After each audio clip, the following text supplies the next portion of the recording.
रामलाल एक छोटे से गांव सोनपुर का किसान था।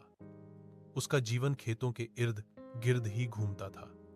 सुबह सूरज उगने से पहले उठना, बैलों के साथ खेत जाना, दोपहर की तपती धूप में पसीना बहाना और शाम को थके कदमों से घर लौटना, यही उसकी दिनचर्या थी। उसके पास ज्यादा जमीन नहीं थी, बस 3 बीघा खेत, जिन पर वह अपने परिवार का पेट पालता था। रामलाल के पिता भी किसान थे। उन्होंने ही उसे सिखाया था कि मिट्टी मां होती है, जितना उसे दोगे उतना ही वह तुम्हें लौटाएगी।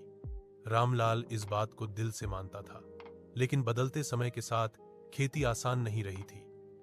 कभी बारिश कम हो जाती, कभी ज्यादा, कभी फसल अच्छी होती तो कभी कीड़े मकोड़े सब चौपट कर देते। एक साल सूखा पड़ गया, खेतों में दरारें पड़ गईं, कुएं सूखने लगे।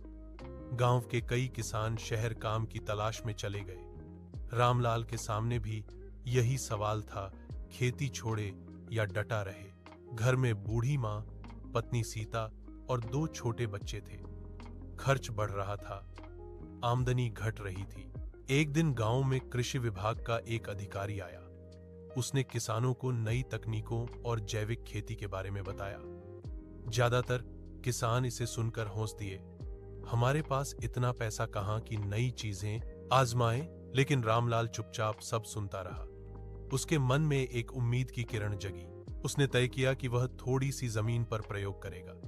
उसने रासायनिक खाद कम करके गोबर की खाद, कंपोस्ट और नीम के घोल का इस्तेमाल शुरू किया। पानी की कमी को देखते हुए उसने टपक सिंचाई, ड्रिप इरिगेशन की जानकारी जुटाई और सरकारी योजना से थोड़ी मदद भी मिली। शुरुआत आसान नहीं थी।